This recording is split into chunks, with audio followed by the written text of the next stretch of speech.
ஓம் குருவே பிரம்மா, குருவே திருமால், குருவே சிவன், குருவே பரபிரம்மம், குருவே பஞ்சபூதம், குருவே ஐம்புலன், குருவே சரணம், குருவே வணக்கம். இன்று நாம் மிகவும் அற்புதமான ஒரு தகவலை தெரிஞ்சுக்க போகிறோம். தற்சமயம் இந்த அக்டோபர் மாதத்தில், அதாவது ஐப்பசி மாதத்தில் வரக்கூடிய அமாவாசைக்கு பிறகு வரக்கூடிய கந்த சஷ்டி விழாவை பற்றி நம்ம இன்றைக்கி தகவலை தெரிஞ்சுக்கலாம். கந்த சஷ்டி விழா அப்படின்னு சொல்லி எல்லா கேலண்டர்லையும் பார்த்துருப்போம். கந்த சஷ்டி அப்படின்னு சொல்லி போட்டிருப்பாங்க இல்லையா? உண்மை என்ன அப்படின்னா, என்ன பார்வையில் கந்த சஷ்டி விரதம் கிடையாதுங்க, கந்த சக்தி விரதம். கந்த சக்தி விரதம் அப்படின்னு தான் நம்ம புரிஞ்சிக்கணும். ஏன் அப்படின்னா, முருகன் தமிழ் கடவுள், ரைட்டா? தமிழ் அழகு வடிவானவர் முருகன், தமிழ் கடவுளானவர் முருகன். ஸோ அதனால் வடமொழி எழுத்து எப்படி இதில் நுழைஞ்சதுன்னு எனக்கு தெரியலை. உண்மை என்ன அப்படின்னா, நம்மளுக்கு எல்லாமே அந்த கந்த சக்தி விரதத்தோடைய வரலாறு நம்மளுக்கு எல்லாருக்கும் தெரியும்னு நான் நம்புகிறேன். அதாவது பிரம்மாவுடைய 2 மகன்கள் இருந்தாங்க, தட்சகன், காசிபன். இந்த தட்சகன், காசிபன் 2 மகன்கள் பிரம்மாவோட பிள்ளைகள் இல்லையா? ஸோ பிரம்மா என்ன சொல்லியிருப்பார்னா, நீங்கள் நெடுநாட்கள் நல்லா வாழணும் அப்படின்னா நீங்கள் சிவன் நோக்கி தவம் புரிங்க, சிவன் உங்களுக்கு அருள் புரிவார், உங்களுக்கு என்ன வரம் வேண்டுமானாலும் நீங்கள் கேட்டு நெடுநாட்கள் நல்லா வாழணும்னு சொல்லி அறிவுரை கூறியிருப்பாங்க. அதன்படி என்ன பண்ணியிருப்பார்னா, தட்சகன் சிவன் நோக்கி பயங்கரமான ஒரு கடுந்தவம் புரிஞ்சிருப்பார். அந்த சிவன் தவத்தின் மெச்சி சிவபெருமான் அவருக்கு வேண்டிய வரங்களையும் தந்திருப்பாங்க. அதனால் என்ன பண்ணியிருப்பாங்க, சிவன் வரம் கொடுத்து விட்டால் அதுக்கு மிஞ்சிய தடுப்பார் யாரும் இல்லை இல்லையா? ஸோ அதனால் ரொம்ப தவறுகள் செய்ய ஆரம்பித்த உடனே சிவன் என்ன பண்ணுவார்னா, வீரபத்ரராக அனுப்பி அவரை தட்சகனை வதம் பண்ணிடுவார். ஸோ 2வது மகனாக காசிபன் என்ன பண்ணுவார்னா, ஸோ அவரும் பல யுகங்கள் தவம் இருப்பார். இதில் பல வரம் பெற்று ரொம்ப எப்பயுமே வறுமையில் இருக்கும் பொழுது நம்மளுக்கு சாப்பாடை வீண் பண்ண மாட்டோம், காசு அதிகமாக செலவு பண்ண மாட்டோம், கச்சிதமாக எல்லாமே பக்குவமாக பார்த்து பார்த்து செலவு பண்ணுவோம், ரொம்ப சிக்கனமாக வாழ கற்றுக்கிடுவோம். வறுமையில் இருக்கும் பொழுது காசே இல்லை அப்படிங்கிறப்ப என்ன பண்ணுவோம், ரொம்ப வறுமையில் ரொம்ப சிக்கனமாக எளிமையான வாழ்க்கையை வாழ கற்றுக்குவோம். கரெக்டாக ஒரு சின்ன துணி கிழிஞ்சிருந்தால் கூட நம்ம அதை அப்படியே தைச்சி நம்ம போட்டுக்குவோம். ஒரே செருப்பு ரொம்ப தேஞ்சு போனால் கூட வச்சிட்ருப்போம். அந்த மாதிரி ரொம்ப எளிமையாக ரொம்ப சிக்கனமாக வாழ கற்றுக்குவோம். இதுவே நிறைய பணம் இருக்குன்னு வச்சுக்கிங்க, அப்போ என்ன பண்ணுவோம், எல்லாமே ஹைஃபையாக ரொம்ப இந்த கொஞ்சம் ஒரு நூல் போயினா கூட தூக்கி போட புது துணி, ஒரு பேனா இருக்கும் பொழுது இன்னொரு பேனா வாங்கு, ஏதோ ஒன்று ஆடம்பரமாக வாழ முயற்சி பண்ணுவோம். இருந்தாலும் இன்னும் மேம்பட்டு வாழ முயற்சி பண்ணுவோம். 10 ரூபாய்க்கு சாப்பிட்லாம், நம்ம வயிறு நிறையறதுக்கு 40 ரூபா சாப்பிட்டா போதும் அப்படின்னு நம்ம ஒரு காலத்தில் ஒரு டீ பன் நம்ம வாழ்க்கையை ஓட்டிகிட்டு இருந்த காலமெல்லாம் போயிட்டு, அதுக்கப்புறம் என்ன பண்ணுவோம், ஒரு நேரத்துக்கே 1000 ரூபா 2000 ரூபாலாம் செலவு சாதாரணமாக பண்ணக்கூடிய தன்மையை நம்ம கண்ணு முன்னாடி நம்மளே பார்க்குறோம் இல்லையா? ஒருத்தருமே அதை அனுபவிச்சிருப்போம். காசே இல்லாதப்போ ரொம்ப வறுமையில் இருக்கப்போ ஒரு பிஸ்கட் பாக்கெட் வாங்கி நம்ம அப்படியே சாப்பிட்டுட்டு போன காலமெல்லாம் போயிட்டு, உடனே என்ன பண்ணுவோம், காசு வந்துருச்சுன்னா நல்ல பெரிய ஹோட்டலாக பாரு, நல்லா செலவு பண்ணு, அந்த மாதிரி நம்ம காசை வீண் பண்ணி நம்ம எளிமையை தாண்டி போயிடுவோம் இல்லையா? ஸோ அந்த மாதிரி அவரும் நம்ம காசிபன் என்ன பண்ணுவார், வரமெல்லாம் வந்துடுறதுனால அதுக்கு தகுந்த மாதிரியான வாழ்க்கையை வாழ ஆரம்பிச்சிருப்பார். ஸோ பல துன்பங்களை கொடுக்க ஆரம்பிச்சிருப்பார். ஸோ அதனால் அந்த சுக்கிரன் அப்படிங்கிறவர் யார், அசுரகுரு. அந்த அசுர குலத்தோட தலைவன் சுக்கிரன். அவர் ஒரு மாயை வடிவில் ஒரு பெண் அனுப்புகிறாரு. ஸோ இதனால் என்ன பண்ணுறாரு, நம்ம காசிபன் அந்த பெண்ணோட அழகில் மயங்கிடுறாரு. ஸோ இதனால் என்னாச்சு, தவ வலிமையெல்லாம் போயிடுது. ஸோ இந்த காசிபன் மாயையான அந்த பெண் 2 பேர்த்துக்கும் 4 பசங்க, 3 பசங்க ஒரு பொண்ணு பிறக்கிறாங்க. ஸோ அதில் 3 பசங்க ஒரு பொண்ணு. அதில் சூரபத்மன் அப்படிங்கிற ஒருத்தர், சிங்கன் அப்படின்னு ஒருத்தர், அதாவது சிங்க முகத்துடைய பிறந்தவர் சிங்கன், யானை முகத்தோடு பிறந்தவர் தாரகன் அப்படின்னு சொல்கிறோம். அடுத்தது ஆட்டுத்தலையோட பிறந்தவர் அசுமுகி அப்படின்னு சொல்லி நம்ம சொல்கிறாங்க. ஸோ 3 பசங்க ஒரு பெண் பிறக்கிறாங்க. இந்த 3 பேர்த்துக்குமே இவர் காசிபன் என்ன சொல்கிறாரு அப்படின்னா, தவபலிமை இழந்துடுறாரு இல்லையா? ஸோ அப்போ இவர் என்ன சொல்கிறாரு, நீங்கள் 4 பேருமே சிவன் நோக்கி தவம் புரிங்க, ரொம்ப கடுமையான தவத்தை மேற்கொள்ளுங்க. உங்களுக்கு தேவையான வாழ்க்கைக்கு தேவையான வரங்கள் கிடைக்கும். நீங்க அத வச்சு நீங்க நிம்மதியா, சந்தோஷமா வாழுங்கங்கிற மாரி அறிவுரை சொல்லியிருப்பாரு. அப்பா சொன்ன மாரியே. ஆனா என்ன நல்ல வழியில பயன்படுத்திக்கல இல்லையா? ஸோ, அதனால இப்ப சூரபத்மன் என்ன பண்றாரு, கிட்டத்தட்ட ஒரு 100, 108 யுகங்களாக யுகங்கள்ங்கிறது பல 100 ஆண்டுகள், பல கோடி ஆண்டுகள் சென்றது. ஸோ, பல யுகங்கள் தவம் செய்து சிவன நோக்கி தவம் செய்தாரு. அப்போ அவருக்கு வந்து ஒரு வரம், என்ன வரம் அப்படின்னு சொல்லி சிவன் கேட்கும்பொழுது, அவர் சொல்றாரு, "எனக்கு சாகா வரம் வேண்டும். எனக்கு வந்து சாவே வரக்கூடாது." அப்படின்னு சொல்லி ஒரு வரத்த வந்து சிவபெருமான் அவர்கள்ட்ட கேட்பாங்க. அப்போ சிவபெருமான் என்ன சொல்லுவாங்க, "இந்த பூமியில பொறுத்தவரைக்கும் ஒன்று உருவாக்கப்படுகிறது என்றால் அது அழிந்தே தீர வேண்டும். அதே மாரி பிறந்தால் இறந்தே தீர வேண்டும். அதனால இறக்காம இருக்கிறதுக்கெல்லாம் வாய்ப்பே கிடையாது. எந்த வழியில உன்னோட அழிவு வரணுங்கிறத வேண்டிக்கோ. அத வேணா என்னால செஞ்சு தர முடியுங்கிற மாரி சொல்லியிருப்பாரு. அப்போ வந்து சூரபத்மன் என்ன பண்ணுவாருன்னா, ரொம்ப சாதுரியமான ஒரு அழிவு கேட்பாரு. அதாவது பெண் வயிற்றில பிறந்த குழந்தையால என்ன அழிவு வரக்கூடாது. ஸோ, அப்போ என்ன பண்ணுவோம், எந்த குழந்தை யாரா இருந்தாலும் சரி, அம்மாவோட வயித்துல இருந்து தான் நம்ம பொறந்து வருவோம்.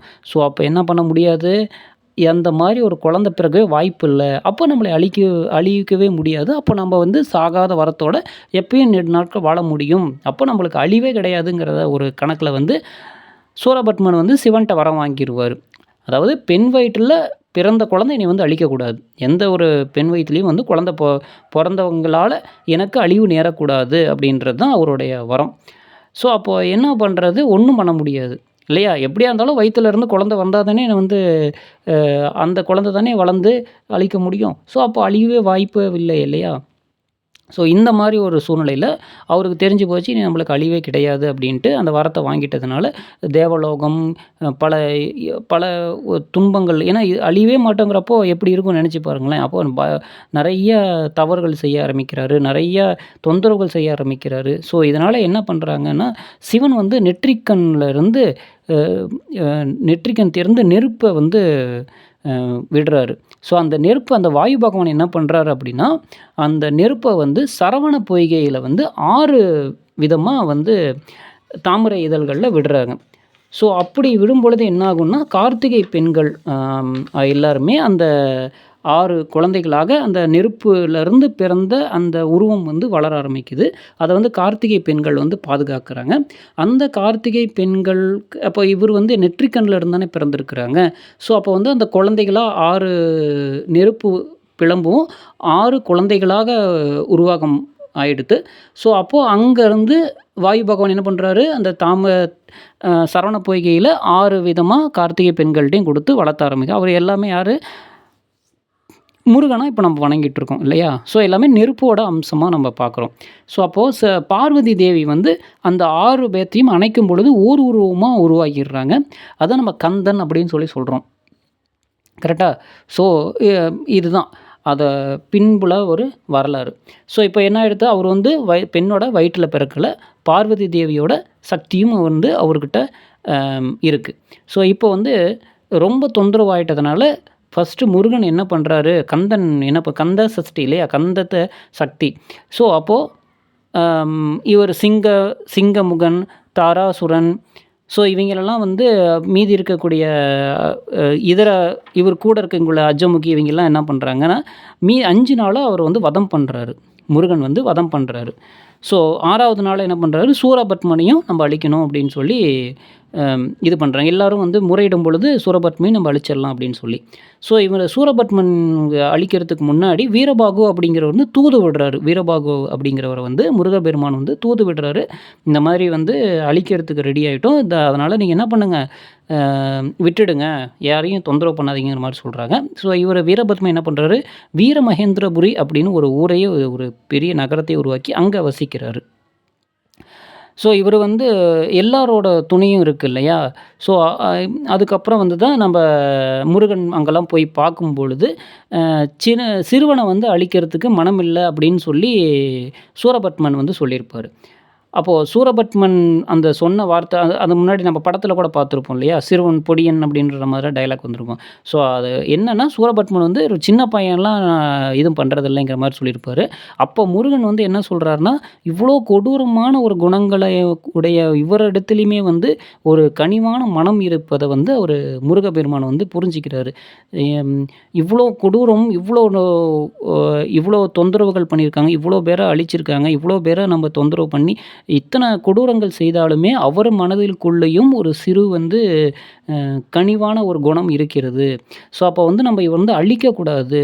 என்ன பண்ணணும்? ஆட்கொண்டுக்கணும். நம்ம கூட சேர்த்திக்கணும். அதாவது நம்மளுடைய அருள குடுக்கணுங்கிறது ஒரு எண்ணமா இருந்தது. ஸோ அப்ப என்ன பண்றாருன்னா, சூரபத்மனுக்கு தன்னுடைய அ உண்மையான சொரூபத்த காமிக்கிறாரு. ஞான வடிவத்த காமிக்கிறாரு. அதுல வந்து என்ன பண்றாரு, வீரபத்மன் வந்து அவரோட ஆணவம் வந்து அழிந்துருது. அ பொய்யான அந்த கோவம், பொய்யான வீரம். ஸோ இதெல்லாம் தான் வீரம்னு நெனச்சிட்டு இருந்தாரு இல்லையா? ஒருத்தர தொந்தரவு பண்றது தான் வீரம்னு நெனச்சிட்டு இருந்தாரு. ஒருத்தர வந்து தீய வழியில வந்து தொந்தரவு பண்றது எல்லாமே எதெல்லாம் அடுத்தவங்கள தொந்தரவு பண்ற மாரியான விஷயங்களோ, இதுதான் வீரம்னு நெனச்சிட்டு இருந்த அந்த சூரபத்மன வந்து அவரோட ஆணவம் வந்து முற்றிலுமாக அழிந்து, இவருக்கும் ஞானம் வந்துட்டதுனால, அவர் என்ன பண்றாரு, இனி நான் வந்து உங்களுக்கு தன்னோட மனச வந்து மாத்திக்கிறாரு. கரெக்ட்டா? மாத்திக்கிறாரு.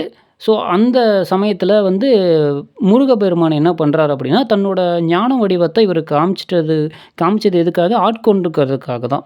ரைட்டா? ஸோ, அது வந்து ஞாபகத்தில இருக்கக்கூடாது அப்படிங்கிறதுக்காக, அதாவது நம்மளோட ஞான சொரூபத்த வந்து பார்த்தத வந்து மைண்ட்ல வச்சுக்கக்கூடாது அப்படிங்கிறதுனால, அந்த நினைவு மட்டும் அழிச்சிருப்பாரு. அதில என்ன ஆயிடுச்சுன்னா, அந்த நினைவுகள இவரு மாறுன நினைவும் சேர்ந்து அழிஞ்சு போயிடுது. ஸோ, அப்ப என்ன ஆயிடுத்து, நம்ம ஆணவம் நம்மகிட்ட அழிஞ்சது அப்படிங்கிறதே அவரு புரிஞ்சுக்கல. ரைட்டா? மறுபடியும் என்ன பண்றாரு, தொந்தரவு பண்றாரு. ஸோ, அப்போ வந்து மாமரமா மாறி அந்த மாரி தொந்தரவு பண்ண ஆரம்பிச்சிடுறாரு. ரைட்டா? ஸோ, இவர ஆட்கொன்றத வந்து மாமரமா மாறிடுறாரு. ஸோ, மாமரமா மாறுற பட்சத்தில அந்த சமயத்தில வந்து சக்தி பார்வதி தேவியா இருக்காங்க இல்லையா? ஸோ, இதுக்கு மேலேயும் நம்ம என்ன பண்ணக்கூடாது, அப்பயும் அவரோட நினைவுகள் போயிட்டதுனால மறுபடியும் என்ன பண்ணிருவாரு, தொந்தரவு பண்ண ஆரம்பிச்சுருவாரு. ரைட்டா? ஸோ, நம்ம திருந்திட்டோன்னு அவருக்கு தெரியல இல்லையா? ஸோ, அப்ப அந்த நினைவுகள அழிச்சிட்டார் இல்லையா? மறைஞ்சிட்டதுனால மறுபடியும் இதாயிட்டாரு. அதுக்கு அந்த ஒரு சமயத்தில தான் வந்து மாமரமா மாறிருவாரு. அப்போ சக்தி என்ன பண்ணுவாங்க, பார்வதி தேவி என்ன பண்ணுவாங்கன்னா, தன்னுடைய சக்திய வந்து வேலா மாத்தி முருகப்பெருமானுக்கு ஆசீர்வாதம் வழங்கி குடுப்பாங்க. அதான் நம்ம வெற்றிவேல், சக்திவேல்னு நம்ம சொல்றோம் இல்லையா? அப்போ அந்த ஒரு வேல் அதுதான் அந்த கந்த சக்தி விரதம் அப்படிங்கிறது அந்த ஒரு சக்திக்காக தான். அந்த ஒரு சக்திய நம்பளும் நமக்குள்ள இருக்கக்கூடிய அசுரத்தன்மை, நமக்குள்ள இருக்கக்கூடிய கெட்ட குணங்கள், கெட்ட எண்ணங்கள், அம் எ எந்த ஏதேனும் தவறுகள் இருந்தா, அத எல்லாமே அழிக்கக்கூடிய வகையில இருக்கக்கூடிய எல்லாத்தையும் அழிக்கக்கூடியது தான் அந்த சக்தி. ஸோ, அந்த சக்தி வந்து வேலா வந்து முருகன் வாங்கிடுறாரு. அந்த மாமரத்த வந்து பிளந்துடுறாரு வேலால விட்டு. அப்போ 2 பாகமா உடையுது. அந்த ஒரு பாகத்த வந்து மயிலாகவும், ஒரு பாகத்த சேவலாகவும் தன் கூடயே வைத்துக் கொள்றாரு. அந்த சூரபத்மன் என்னன்னா கடலா மாறிடுறாரு. ஸோ, வேண்டிக்கிறாரு. இந்த மாரி வந்து அ என்னோட சுயநினைவ இழந்து, இன்னும் நான் பெற்ற வரங்களால தான் நான் ரொம்ப துன்பத்த குடுத்துட்டேன் எல்லாத்துக்குமே. ஸோ, என்ன மாதிரி யாரெல்லாம் வந்து ஆணவத்தோட தன் நிலைய மறந்து துன்புறுத்துறாங்களோ, யாரா இருந்தாலும் சரி, இந்த கடல்ல வந்து குளிச்சுட்டு உன்னோட அ மந்திரத்த சொல்லும் பொழுது, உன்னையே சரணாகதி அடையும் பொழுது, அவங்களுக்கு நல்லது குடுங்க அப்படின்னு சொல்லி வேண்டிக்கிட்டு, அவரும் கடலா மாறிடுறத நம்ம படிக்கிறோம். ஒரு பக்கம் மயிலாவும், சேவலாகவும் மாறிடுறாருன்னு படிக்கிறோம். கரெக்ட்டா? இதுதான் வந்து 6 நாட்கள் நடைபெறக்கூடிய அந்த ஒரு சம்பவம். கரெக்ட்டா? ஸோ, முருகன்னா அழகு இல்லையா? ஸோ, அழகு, 6 முகம். சுக்கிரன் வந்து அழகுக்கு உண்டானவர். ரைட்டா? ஸோ, அவரும் அழகுக்கு உண்டானவர். அவருக்கு சம்மந்தப்பட்ட நம்பர் அப்படின்னு பார்த்தா 6 தான்.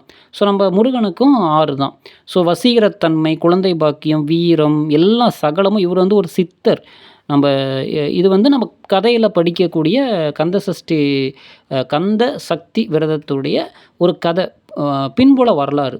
சரி, இப்போ நம்ப இந்த வருடத்திற்குண்டான ஒரு கந்த சக்தி விரதத்த எப்போ ஸ்டார்ட் ஆகுது, எப்போ முடியுது அப்படிங்கிறத நம்ம பார்த்துக்கலாம். ஸோ, இது வந்து முதல்ல 48 நாள் இந்த விரதமானது இருக்கு. நம்ம எப்படி ஐயப்பனுக்கு 48 நாள் விரதம் இருக்கோமோ, அதே சம்மந்தப்பட்டது தான் இந்த கந்த சக்தி விரதமும். நமக்குள்ள இருக்கக்கூடிய சக்தி இச்சாசக்தி, கிரியாசக்தி, ஞானசக்தி இது எல்லாமே நம்மளுக்கு எழுப்பி விடுறது தான் இந்த விரதத்தோட தன்மை. ஐயப்பனுக்கும் விரதம் இருக்கிறதும் சேம் தான். 2மே ஒரே போல தான். கரெக்ட்டா? ஸோ இந்த 48 நாளும் என்ன எப்படி நம்ம ஐயப்பனுக்கு விரதங்கள் நம்ம மேற்கொள்றோமோ, அதே விரதங்கள் தான் இந்த நம்மளுடைய முருகனுக்கும் இது போடுறோம். முதல் தத்துவமே என்னன்னா சரணாகதி. கரெக்ட்டா? எல்லாமே சரணம். முருகா சரணம், முருகா சரணம், சரணம் சரணம்னா உன்ன தவிர எதுவும் கிடையாதுன்னு சொல்லி சரணம் அடைஞ்சிடுறது. இதுக்கு மேல என்கிட்ட எதுவுமே கிடையாது. கரெக்ட்டா? என்னோட உயிர், உடல், என்கிட்ட இருக்க எல்லாமே உன்னோட கருணையினால், அருளால் ஏற்பட்டது தான் சொல்லி சரணாகதி அடைஞ்சிரு. என் துன்பமும் நீதான், இன்பமும் நீதான், சகலமும் நீதான்னு அவர்கிட்ட போய் பாரத்த போட்டுறது. எனக்கு எதுவும் தெரியாது. நீ தான் சாமி பார்த்துக்கணும்னு சொல்லி தான் அதுதான் சரணாகதி. அடுத்தது நமக்கு உண்டான ஒழுக்கத்த நம்ம கத்துக்கிறது, கட்டுப்பாட கத்துக்கிறது. இதெல்லாமே நம்மளுடைய கத்துக்கிறோம். ஸோ இதில அ அய ஐப்பசி மாதத்தில அதான் நம்ம பார்த்தோம் இல்லையா? ஐப்பசி மாதத்தில வரக்கூடிய அமாவாசைக்கு அப்புறம் வரக்கூடிய இந்த சமயம் வருது. ஸோ செப்டம்பர் 10ஆம் தேதி புதன்கிழமையிலேருந்தே இந்த விரதம் ஸ்டார்ட் பண்ணியிருந்தோம்னா 48 நாள் நிறைவடையக்கூடியது அக்டோபர் 27ஆ இருக்கும். கரெக்ட்டா? 48 நாள் விரதம் இருக்கீங்க. இப்போ ஆல்ரெடி அந்த விரதத்தில இருப்பாங்க. செப்டம்பர் 10ஆம் தேதியே புதன்கிழமை அன்னைக்கே நம்ம அத ஸ்டார்ட் பண்ணியிருப்பாங்க. இப்போ கந்தசஷ்டி விரதம் இப்போ எப்போ தொடங்குது அப்படின்னு சொல்லப்போனா, அதாவது அந்த சூரசம்ஹாரம் நடக்கிறதுக்கு உண்டான அந்த போர் சொல்லுவோம் இல்லையா? அந்த விழாக்கள்லாம் நடக்கக்கூடியது. அதாவது அந்த நமக்குள்ள இருக்கக்கூடிய கெட்ட எண்ணங்கள் அழிவதே விழா தான். கரெக்ட்டா? ஸோ அது அக்டோபர் 22ஆம் தேதி ஐப்பசி மாதம் 5ஆம் நாள். அதாவது அமாவாசை அடுத்த நாள் வருது. ஐப்பசி மாதம் 5ஆம் நாள் வருது. அ அக்டோபர் மாதம் 27ஆம் தேதி. அதாவது ஐப்பசி 10ஆம் தேதி. ரைட்டா? 5ஆம் தேதி தொடங்கி 10ஆம் நாள் 6வது நாள் 22, 23, 24, 25, 26, 27. கரெக்ட்டா? இந்த 6 நாட்களும் தான் கந்த சக்தி விரதத்துக்கு உண்டான நாட்கள். மிகவும் முக்கியமான நாட்கள் நம்ம பார்க்குறோம். இதுக்கு முன்னாடி இருந்தும் கூட நம்ம கணக்கு பண்ணிக்கலாம். 48 நாள், 24 நாள். ஸோ 48 நம்ம எப்படி ஐயப்பன் சாமிலாம் முன்ன நம்ம 48 நாள் விரதம் இருந்து போவோம். ரைட்டா? அப்புறம் 7 நாள் விரதம் இருப்போம். அந்த மாரி எப்படியோ அதுக்கு தகுந்த மாரி. ஸோ உங்களோட எப்படியோ அதுக்கு தகுந்த மாரி நம்ம பார்த்துக்கலாம். ஸோ இந்த விரதம் இருக்கக்கூடிய நாட்கள் எல்லாமே பார்த்தோம்னா, இந்த கந்த சக்தி விரதத்தில இருக்கக்கூடிய 22லேருந்து 27ஆம் தேதி வரைக்குமாவது நம்ம என்ன பண்ணோம், சப்போஸ் விரதம் இல்ல அப்படிங்கிற பட்சத்தில இல்லைனாலும் நீங்க இந்த நாட்களும் சேர்ந்து தான் வரும். இந்த 6 நாளும் சேர்ந்து தான் வரும். இதுக்கு முன்னாடி 6 நாள் வந்தாலும் நீங்க பண்ணிக்கலாம். ஸோ இப்போ நம்ம பேசிட்டு இருக்க நாள்லேருந்து எத்தனை நாள் வருதோ, நீங்க அதுக்கு தகுந்த மாரி 27 நாள், 21 நாள் உங்களுக்கு எப்படி சௌகரியப்படுதோ அந்த மாரி நீங்க நாட்கள் கணக்கு வைத்து, அந்த நாள் அன்னைக்கு அந்த விரதத்த முடிச்சுக்கங்க. விரதம் என்னைக்கு இருக்கணும்னு நீங்க நினைக்கிறீங்களோ, அதுக்கு முன்னாடி நாளே வீடெல்லாம் தூய்மைப்படுத்திருங்க. வீட்ல இருக்கவங்களுக்கும் சொல்லிடுங்க, இந்த மாரி நான் விரதம் இருக்க போறேன் அப்படிங்கிறத தெளிவுபடுத்திக்கங்க. எந்த கெட்ட காரியத்துக்கும் துர்மரணங்களோ அல்லது ஏதோ நம்மளுக்கு தெரியும்ல, விரதம் இருக்கும் பொழுது வீடு தூய்மையா இருக்கணும், மனசு தூய்மையா இருக்கணும். இது எல்லாமே தான். அடுத்த நாள் முன்னாடி நாளே எல்லாமே தயார் பண்ணி வச்சுக்கங்க. ஸோ அடுத்த நாள் நேரமா தலைக்கு குளிச்சுட்டு, சூரியன் வணங்கிட்டு, விளக்கு ஏத்தி, முருகனுக்கு வணங்கி படையல் போட்டு, சாமி கும்பிட்டு, துளசி மாலையோ அல்லது உங்களுக்கு விருப்பப்பட்ட துளசி மாலை பெரும்பாலும் நம்ம அணிஞ்சுக்குவோம் இல்லையா? ஸோ நம்மளுக்கு குருவே முருகன் தான். நம்மளுக்கு ஒரு குழந்தை யாரா இருந்தாங்கன்னா, அவிங்க மாலை போட சொல்லி நம்ம அணிந்து கொள்ளலாம்.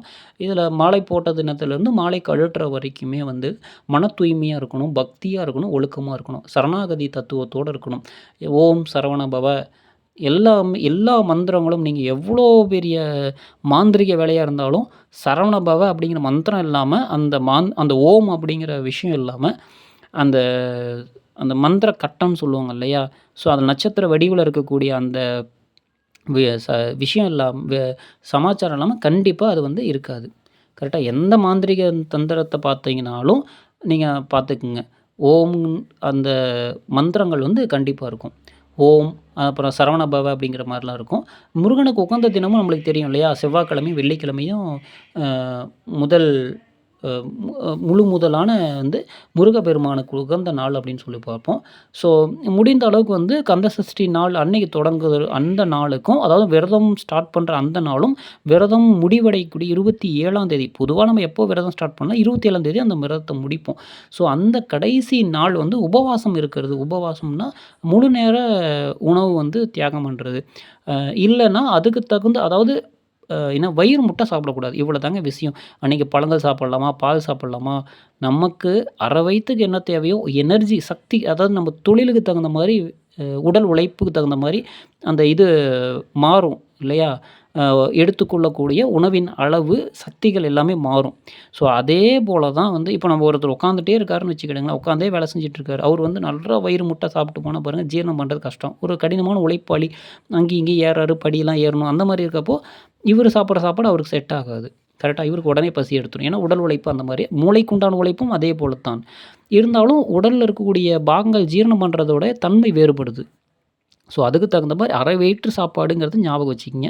முடிந்த அளவு பால், பழம், ஓய்வான அந்த ஒரு நாளைக்கு மட்டும் ஓய்வு எடுக்க முயற்சி பண்ணுங்க. அந்த ஒரு நாள் வந்து முருகன தியானம் பண்ணுறதுக்கான, முருகனுடைய முருகனுடைய பாடல்கள் கேட்க வேண்டாம், பாடுங்கள். அதான் முக்கியம். கரெக்ட்டா? முருகனுக்கு பிடித்த ஒரு மாலைய வாங்கி போடணும். என்ன மாலை தெரியுங்களா? பக்தி மாலை தான். முருகன்ட்ட பக்தியா இருக்கணும். அவ்வளோதான். வேண்டிக்கணும். வெட்கப்படாம முருகா சரணம், அந்த மாரி 108 சரணங்கள் சொல்லி, சொல்லி, சொல்லி நம்ப தான் சொல்லணும். முருகா சரணம், முருகா சரணம், முருகா சரணம் அப்படின்னு சொல்றது. வாய் விட்டு முருகன அழைச்சா என்னது அழகா வந்து இருக்கும். அதனால மந்திரங்கள் ஒலிக்க விட்டு நம்ம காதால கேட்டுக்கொண்டு இருந்தால் போதும் அப்படின்லாம் நினைக்க வேண்டாம். முடிஞ்ச அளவுக்கு நீங்க முருகனோட திருப்புகழோ அல்லது உங்களுக்கு என்ன எளிமையான கடவுள், கரெக்ட்டா? குழந்தையான கடவுள். ஸோ அதனால பெருசா ஒண்ணும் எதிர்பார்க்க மாட்டாரு. அன்பா, தூய மனதோட முருகா அப்படின்னு சொன்னாவே அது போதும். ரைட்டா? அவரு வந்து எல்லாத்துக்குமான தெய்வம். குழந்தையிலருந்து நம்ப ம் ரொம்ப வயோதிகராக இருக்கிற வரைக்குமான தெய்வம் யாருன்னா முருக கடவுள் தான். இதுல யாருக்கும் எந்த ஒரு சந்தேகமும் வராது. தமிழுக்கான தெய்வமும், நமக்கான தெய்வம், பொதுவான தெய்வம்னு சொன்னா முருகன் தான். கரெக்ட்டா? அத்தன பேத்துக்கு உண்டான தெய்வமும் முருகன் தான். பிறந்த குழந்தைக்கும் முருகன் தான். நடுத்தர வயதுக்கும் முருகன் தான். அதுக்கு மேல கூடிய வயதானவர்களுக்கும் முருகன் தான். ஸோ முருகன் வந்து அப்பேற்பட்ட ஒரு கடவுள். ரைட்டா? நம்ம எப்படி கூப்பிட்டாலும் நம்ம குழந்தையா நெனச்சு கொஞ்சலாம். ரைட்டா? வீரனா நெனச்சு நம்மளுடைய கஷ்டத்த சொல்லலாம், தீர்த்து வைப்பாரு. வ ஒரு வழிகாட்டியா நெனச்சு அவர்கிட்ட வேண்டிட்டு வழிய கேட்டோம்னா, அதுக்கான வழிய காமிப்பாரு. கிரகங்கள் தோஷம் இருக்கு, ரொம்ப கஷ்டமா இருக்குன்னு நீங்க முருகன்ட்ட வழிபட்டாலும் அதையும் தீர்த்து வைப்பார். இன்பத்தையும் தருவார். கரெக்ட்டா? எல்லா செல்வமும் அவர்கிட்ட இருக்கு. அவ்வளோதான். ஸோ அதனால நீங்க வாய் விட்டு முருகா சரணம், அந்த மாரி உங்களுக்கு எப்படி தோணுதோ நீங்க அப்படி அந்த ஒரு நாள் வந்து சொல்லுங்க. இல்லைன்னா எழுதுங்க. முருகா சரணம், ஓம் முருகா சரணம் அப்படிங்கிற மாரி எழுதுங்க. கரெக்ட்டா? நம்ம ஸ்ரீராம ஜெயம் எழுதுவோம் இல்லையா? அந்த மாரி ஓம் முருகா சரணம் அப்படின்ற மாரி எழுதுங்க. போற்றிங்கிறதுக்கும், சரணம்ங்கிறதுக்கும் வித்தியாசம் இருக்கு. சரணம் அப்படின்னா, நான் உன்ன வந்து நான் உன்னோட உன் தன்மைக்குள்ள நான் ஐக்கியமாயிடுறேன், சேர்ந்துடுறேங்கிறது. போற்றினா நீ வாழ்க அப்படிங்கிறது. கரெக்ட்டா? ஸோ அதுதான் விஷயம். ஸோ இந்த மாரி நம்ம இந்த விரதம் இருக்கும் பொழுது, அந்த 22லேருந்து 27ஆம் தேதி வரைக்கும் இருக்கலாம். 27ஆம் தேதி இரவு வந்து சூரசம்ஹாரம் அப்படின்னு சொல்றோம். சூரவதம் அதான் உண்ம. அந்த சூரம் அப்படிங்கிறது, அந்த சூரபத்மன் அப்படிங்கிறது நமக்குள்ள இருக்கக்கூடிய அந்த தன்மை நமக்கு அழியுது. அந்த முருகன் வந்து சூரபத்மனை அழிக்கிறார் அங்கே. நமக்குள்ள இருக்கக்கூடிய கெட்ட எண்ணங்கள், நமக்குள்ள இருக்கக்கூடிய தெரிந்தோ தெரியாமலோ வந்து ஏதோ ஒரு எண்ணங்கள் நமக்குள்ள வந்திருக்கும். கரெக்ட்டா? கெட்ட எண்ணங்கள் வந்திருக்கும். நமக்கே அறியாம பொறாமப்பட்டுருப்போம். நமக்கே அறியாம தவறுகள் செஞ்சிருப்போம். நம்மளையே அறியாம யாருக்காவது கெடுதல் நெனச்சிருப்போம். நம்மளே அறியாம ஏதோ ஒரு தவறுகள் தெரிந்தும், தெரியாமலும், அறிந்தும், அறியாமலும் ஏதோ ஒரு தவறுகள் நம்மளை மீறி நடந்திருக்கும். நம்ம நடக்கும்பொழுது எத்தனையோ உயிர்கள் நசுக்கப்பட்டிருக்கும் இல்லையா? ஸோ எவ்வளவோ துன்பங்கள் நமக்கு மீறி, அதான் நம்ம யாருக்குமே துன்பப்படுத்தக்கூடாதுன்னு நெனச்சிருப்போம். இருந்தாலும் நம்ம துன்பப்படுத்தியிருப்போம் இல்லையா? ஸோ அந்த மாரி நமக்குள்ள இருக்கக்கூடிய கெட்ட எண்ணம் 4 பேர் கூட திட்டுவாங்க. இவன்லாம் ஒரு இப்படியா, அப்படியான்ட்டு. அந்த மாரி எதுவா இருந்தாலும் சரிதான். நமக்குள்ள இருக்கக்கூடிய ஆணவம், நமக்குள்ள இருக்கக்கூடிய கெட்ட எண்ணம், பேராசை எல்லாமே அதோட அழிஞ்சிரும். முருகன் வந்து நமக்குள்ள வந்து எல்லாத்தையும் அழிச்சிருவாரு. நம்ம எப்படி சிஸ்டத்த ஃபார்மேட் பண்ணுறோம் அந்த மாரி சுத்தமாக க்ளீன் பண்ணி நம்மளை குடுத்துருவாரு. கரெக்ட்டா? நீங்க அடுத்த நாள் பாருங்க, செவ்வாய்க்கிழமை 28ஆம் தேதி நமக்கே ஒரு மனமாற்றம் இருக்கும். ஏதோ ஒண்ணு விட்டு போன மாரி இருக்கும். நீங்க கடுமையான ஒரு 10 நாள், 12 நாள் அந்த மாரி உங்களுக்கு எப்படி விரதம் இருக்க முடியுமோ, நீங்க இருந்துட்டு 27ஆம் தேதி மாலை வந்து முருகனுக்கு நெய்வேத்தியமெல்லாம் படைச்சு கரெக்ட்டா? அதாவது முருகனுக்கு வந்து விளக்கு பத்த வச்சு, முருகனுக்கு மாலை புது மாலை ஏதோ ஒண்ணு போட்டு, முருகனுக்கு தேவையான படையல் போட்டு, அன்னைக்கு அந்த விரதத்த முடிச்சுட்டு, அன்னைக்கு இரவு வந்து முருகனுக்கு ஒரு நல்ல ஒரு பாடல்கள் அந்த மாரி பாடி முடிச்சுட்டு, அன்னைக்கு நைட்டு தூங்கி அடுத்த நாள் எந்திரிச்சு பாருங்க, தானாவே நம்மளுக்கு 6 மணிக்கு எந்திரிச்சிருப்போம். தானாவே குளிச்சுருவோம். ஏன்னா, ஒரு ரொம்ப நாளா பழகிட்டோம் இல்லையா? 1 வாரமோ, 12 நாளோ, 20 நாளோ, ஏதோ ஒண்ணு விட்டுட்டு போன மாரி இருக்கும். நம்மளே லீவ் அவுட் பண்ற மாரி இருக்கும். ஸோ, அப்போ நீங்க தானாவே முருகன கும்பிட ஆரம்பிச்சுருவீங்க. கரெக்ட்டா? ஸோ, இதுதான் உண்மை. ஸோ, இது நான் இது இது எதுக்காக இந்த முன்னோர்கள் இந்த மாரி ஒரு இப்போ வந்த வழிபாடெல்லாம் கிடையாதுங்க. 2000, 3000 வேத காலத்திலேயே நம்மளுக்கு வந்து அதுக்கும் முன்னாடி சங்க காலத்துக்கு முன்னாடியிலருந்தே நம்மளோட குறிஞ்சி, முல்லை, மருதம் நெய்தல், பாலை ரைட்டா? ஸோ, குறிஞ்சி முருகன், மலை முருகன் அப்படி சொல்றோம் இல்லையா? அந்த மாரி வந்து நம்மளுடைய முருகனோட வழிபாடு இருக்கு. ஸோ, இதனால நம்மளுக்கு என்ன முக்கியமா நம்மளுக்கு இருக்குன்னா, மன அமைதி கிடைக்குங்க. மனம் சஞ்சலப்பட்டுக்கிட்டே இருக்கும். என்ன பண்ணலாம்? ஏது பண்ணலாம்? அந்த மாரி இருக்கப்போ, இந்த விரதம் வந்து எல்லாத்தையும் விட்டுட்டு, ஒரு மன அமைதிக்குள்ள போகும். அதே மாரி திடமான ஒரு பயமா இருக்குது, எனக்கு வந்து குழப்பமான ஒரு மனநிலை இருக்குன்னா, அதுக்கு திடமான மனம் நம்மளுக்கு கிடைக்கும். ஒரு தெளிவு கிடைக்கும். ஸோ, இத பண்ணலாமா? வேண்டாமா? வாழ்க்கை ரொம்ப கவலையா இருக்கு. இது எல்லாத்துக்கும் உண்டான தெளிவு கிடைக்கும். நமக்குள்ளேயே அடிப்படையான ஒரு சாந்தம், அமைதி கிடைக்கும். நமக்கு மனசுக்குள்ள இருக்கக்கூடிய கழிவுகள், எதையதையோ பார்த்து, எதையதையோ கேட்டு, சம்மந்தமே இல்லாம எதையதையோ மனப்பாடம் பண்ணி, அந்த மாரி தேவையில்லாததெல்லாம் மைண்ட்குள்ள போட்டு வச்சிருப்போம். எல்லாத்தையும் என்ன பண்ணிட்டுருவாரு முருகன், கிளீன் பண்ணி குடுத்துருவாரு. சுத்தமா நம்மளை வந்து ஃபார்வர்ட் பண்ணி, புதுசா அந்த இடத்த எப்படி ஆயுத பூஜைக்கு சுத்தம் பண்ணி விட்டுருவோம், அந்த மாரி எல்லாத்தையும் சுத்தம் பண்ணி நம்மகிட்ட குடுத்துருவாரு. சாந்தம் கிடைக்கும். ஒரு பாதுகாப்பு உணர்வு கிடைக்கும். ஏன்னா சரணாகதி முருகனே வேண்டிட்டு இருக்கும் பொழுது, நமக்கே ஒரு பாதுகாப்பு இருக்கும். அதே மாரி ஒரு நிம்மதி கிடைக்கும். என்ன செஞ்சாலும் எனக்கு நிம்மதி இல்லையே! என்ன செஞ்சாலும் எனக்கு வந்து நல்லதே இல்லையே! அப்படின்ற மாரிலாம் நிம்மதிய வந்து நம்மளுக்கு கிடைக்கும். ஞானம் கிடைக்கும். நம்ப வேலை உண்டு, முருகன கும்பிடுறோம். நம்ம வேலை நம்ம முருகன். நம்ம வேலை நம்ம முருகன். அவ்வளோதான். அவ்வளோதான். ஸோ, எ அ என்ன சொல்றது? படிக்கிறோம் அப்படின்னா, முருகன கும்பிடுறோம், திரும்ப படிக்கிறோம். அவ்வளோதான். 2 கண் மாரி ஒரு பார்வை. இல்லையா? அந்த மாரி. வீரம் நம்மளுக்கு கிடைக்கும். வெற்றி நல்லபடியா எல்லாமே நடக்கும். எந்த காரிய தடையும் நீங்கிரும். குழந்தை பாக்கியம் கிடைக்கும். வீட்ல இருக்கக்கூடிய கஷ்டங்கள் தீர்ந்துரும். ஸோ, முருகனே நம்ம வீட்டுக்கு வராருன்னா, அதுக்கு மீறி என்ன பில்லி சூனியம் என்ன பண்ண முடியும்? எல்லாம் ஓட்டம் புடிச்சிரும். ஸோ, அதில பொறுத்தெல்லாம் பயப்படாதீங்க. கரெக்ட்டா? ஸோ, இது ஒரு நல்ல தெளிவான மனநிலையில நல்ல விஷயங்கள் எல்லாமே நடக்கும் அப்படிங்கிறது தான். ஸோ, எல்லாரும் இந்த ஒரு தகவல் வந்து நல்லபடியா இருக்கும்னு நெனைக்கிறேன். ஸோ, வெற்றிவேல் முருகனுக்கு அரோகரா, வீரவேல் முருகனுக்கு அரோகரா. அவருடைய அரோகராவுக்கு தனியா அந்த இது நம்ம போடலாம். 108 போற்றிகள் இருக்கு. அதையும் பேசி போடலாம். ஓகேங்களா? ஸோ, மிக்க நன்றி. எல்லாமே முருகனுடைய அருளால இன்னைக்கு நான் இத சொல்லியிருக்கேன்னு நான் நம்புறேன். எல்லாமே நல்லபடியா நல்லதே நடக்கும்.